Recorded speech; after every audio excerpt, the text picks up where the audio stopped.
Hey everybody, welcome to this week's programming. It is the week of the Open. So what does that mean for us? That means Monday and Tuesday are going to be hard days.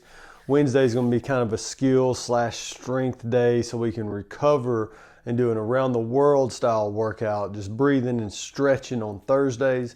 And then Fridays we'll be doing the workouts. We'll have Friday Night Lights. We'll have regular classes from 5:30, 6:30, 9, and 12. And then once we'll figure out what the workout is, we always come in, we'll assign heats to everybody depending on what the time frame is and the equipment that we need to be using. And that way we can kind of have a full understanding of how it will work with big crowds when it comes to Friday Night Lights. So that's how this week is going to play out. And like I said, Monday and Tuesday is going to be a little bit harder days. We're going to have some grinding days, and then we're going to have some movements that we will probably see in the open, especially on Mondays. And that way we can kind of keep our body refreshed, maybe repeat those movements, but at least we got them down whenever it comes to Friday night. So getting started with this week, Monday, we're going to start off with a deadlift plus pull-up strength session. We're going to do every 3 minutes on the minute for 12 minutes. So we got 4 sets, 3, 6, 9, 12. 4 sets, we're going to do 8 deadlifts. It's probably going to put us in that 65 to 70% range. We want to make sure that we make these really smooth, really efficient. We're not going for an 8 rep max because we don't want to be fatigued going into the rest of the week. This is more of a quick movement. I'm talking about standing up fast, controlled down, or even drop from the top. Really controlling those eccentric movements. Then we're going to superset that with 5 to 8 strict pull-ups. So if you have strict pull-ups, or if you want to use weights on those, do weighted strict pull-ups, you're more than welcome to. And I've had a couple of conversations with people who've been doing a lot of banded strict pull-ups lately and trying to increase the intensity by doing banded strict chest bar pull-ups. And I think that would benefit a lot of people who are following around the program. That if you're just used to doing banded pull-ups or whatever, start doing banded strict pull-ups. Let's see how that improves our upper body pulling. And then after that, we got a fun EMOM every 2 minutes on the minute for 18 minutes. So we got 9 sets, total sets, but we're doing 3 different exercises. Minute 0 through 2, you're doing a 450 to 350 meter row. Then you're going to rest remaining time. Minutes 2 through 4, we're going to do 16 alternating dumbbell snatches plus 16 box jumps with a step down. Then you're going to minutes 4 through 6, you're going to do 15 toes to bar plus 80 double unders. And then all of that has to be done within those 2 minutes. So if we break it down, 450, 350 meter row, even if you're rowing, say if you're rowing super hard at a 140 pace, you'll be done around 135. But a lot of us will probably row at a nice easy pace, 150 to 2 minutes, and that's going to put you right around the 140 to 150 mark. So it gives you about 10 to 20 seconds rest. 16 alternating dumbbell snatches, it takes roughly 30, 40 seconds, plus 16 box jumps, another 30, 40 seconds. So it's putting us around that minute 20, maybe a minute and a half, depending on how much rest in between. 15 toes to bar, if we can do those unbroken, takes about like 20, 25 seconds. Plus 80 double unders takes roughly 50 seconds. And that's going to put you in that minute 20, minute 30 mark. So that's what you can tell there is like trying to work for a minute and a half at least, then have 30 seconds rest, repeat that effort for 18 minutes.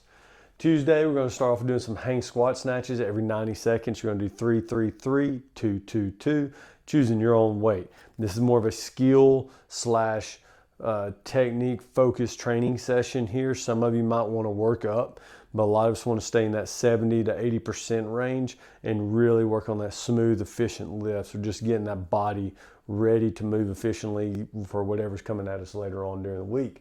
Then we're going to have 3 rounds for quality, just a grinding style workout. It says it's not supposed to rain. We might change this up if it does have some rain come through. But we got 20 handstand, 3 rounds for quality, 20 handstand push-ups, 200 meter run, 100-foot burpee broad jumps. Because you never know, we might see that this year in the open. It's very easy to do a burpee broad jump 25 feet out, 25 feet back, just like our shuttle runs. And the high rocks craze. So who knows, they might throw that in. Then we have a 400 meter run. Then you're going to come in 30 wall balls at 20, 14 pounds. And then you're going to go off for another 200 meter run. So we have 800 meters of running, times that by 3, 8, 16, 24. 2,400 meters, you got a mile and a half of running. mixed in with some handstand push-ups, wall balls, and burpee broad jumps. So like I said, just a grinding style workout. Some of you come in and hit this hard. Some of you might just want to take your time and make this a quality workout. Wednesday, like I said, it was going to be a strength session with some skill work in there.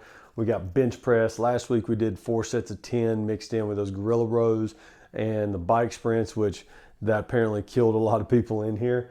But this time we're going to do every 2 minutes on the minute for 8 minutes at 8 reps. And we're not going to couple it with anything else. You're just doing those 8 reps, rest, 8 reps, rest, 8 reps, rest. Remember, once again, we're not quite wanting that 8 rep max, but you still want to find a load that's going to have those last 1 to 2 reps be tough. After that, we do a little interval style workout. We're going to do 6 working sets, 6 power clean and jerks, 155, 105, into 8 pull-ups. Now with these and then a 60-second bike ride. I put moderate to heavy intensity or moderate to high intensity on the bike ride. It's going to be kind of choose your own journey. Like if you're in here and you're really focused in on the open, maybe you just go moderate effort, just enough to kind of get the legs pumping and the blood flowing and just kind of get that uneasy feeling on you. If you're not worried about the open and you want a great workout, 60 seconds, hammer it down. See what you can do in those 60 seconds. A good goal is always 20 plus for competitors, 15 plus for RX, and then the ability to just maintain consistency for everybody else. So if you got on there, say you're female and you hit 9 calories the first time. So the second set, let's hit 9 calories, maybe 10. Next set, 9 calories, maybe 10. Next set, 9 calories, maybe 10. And just learning your body and learning how to pace those. That's what we're looking for on that. Once you get done there, 90 seconds. Now, one thing I do preference, pull-ups. If you know this type of volume, so 8 times 6, what is that? 48 pull-ups. If you know 48 pull-ups is going to cause you to have severe muscle soreness come Friday, I would suggest scaling that down, maybe 4 reps, maybe 6 reps. I know when I jump up on that pull-up bar, I can hammer out 8 smooth, efficient reps of pull-ups. I know I'm not going to be fatigued or have DOMS, delayed onset of muscle soreness, when it comes to Friday by doing only 8 reps.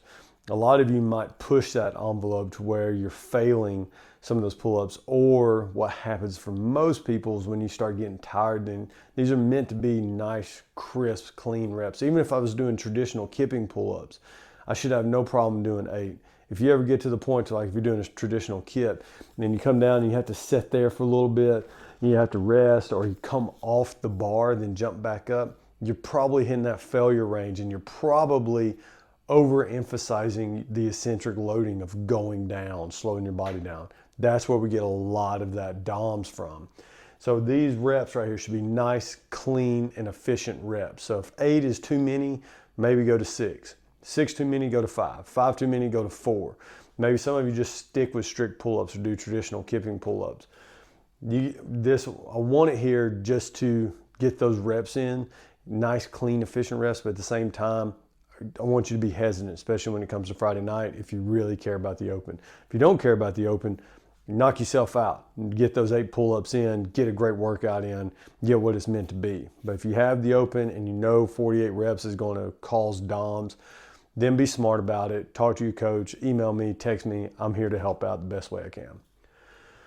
Now it's going to be Wednesday, Thursday around the world, EMOM 25 minutes, consistently moving for those 25 minutes. It says max calories, max efforts and all that. This should be performed at like 70-75% effort. We're coming in to sweat, we're coming in to move, because after we get done with this, we're going to do group stretching, coach-led together. So you got EMOM 25 minutes, minute 1, max cal ski erg, minute 2, max box step ups, just 20 inches. We're not going fast. We're not using weight. We're just moving. And then you have max plank holds. You can do front plank holds, side plank holds, Copenhagen holds. Doesn't matter. We're just trying to find some core work, getting some nice, good static core work on that one. Then we have a max cal row. Once again, 70-75% effort. And then minute 5, we're going to walk around and rest. You're going to stay moving. We're going to stay on our feet. We're not going to sit down. We're not going to stop moving. We're just going to walk and rest for that 1 minute, even 25 minutes. Then, like I said, after that, we're going to do a group stretch, probably following the poster that's out in the main hall. Friday, we got 26.1, and then Saturday is still TBD. I don't like programming Saturday workouts, especially if we have movements that complement each other that'll be repeated from Friday night. So I always wait to see what the workout is Thursday, and then I'll plug in a workout for everybody on Saturdays for the next 3 weeks. That's this week's programming. Remember, we have Barbell Club has started back up Thursday nights, 6:30 p.m. with Coach Nicole. And then Saturday mornings, we're doing our sprint club or run club at Kennesaw Mountain High School, 7:30 a.m., Kennesaw Mountain High School. Hope Hall is leading that for us, and she's going to be helping us out with that. If you want to really get better at running, sprinting is a great way to get there. I know a lot of people love Zone 2 training, and you'll see them go off on long distances, but it's funny, if you look at the research, long distance jogging still has the highest injury rates out of everybody. And a majority of the time is because people don't have the muscles or the technique that involves running for that much. And good thing about sprinting, one, it reinforces technique. Two, it helps build strength up in our hamstrings and our joints and ligaments and everything else to help prevent injury. And if you haven't been sprinting in a while, Hope, she'll be great at helping you get in there and ramping up the intensity over time. Like if I've been sitting on the couch or I haven't done a 100-meter sprint in 6 months, 2 years, or even, and I go try to do that, guess what? You're probably going to pull a hamstring. So it's good to ramp up that intensity, just like if you were starting here and we told you to start with a barbell on the back squat and every week add 5 pounds. It's going to feel super light. Next week still feels super light. The week after that still feels super light. But then 3 months down the road, when you've added 60 pounds now to that back squat, now you're starting to feel the weight and the load and getting some good benefits out of it. But you've also got the prerequisite strength requirements and technique requirements to handle those heavy loads built into that time, or built into that 12 weeks working up over time. So that's what we got going on. I look forward to seeing what everybody's doing. We're going to have spreadsheets going out, and make sure I'll send out another video too to be in detail on how we're going to do Friday Night Lights and how we're going to keep up with the score and how the team captain is going to help out and all that.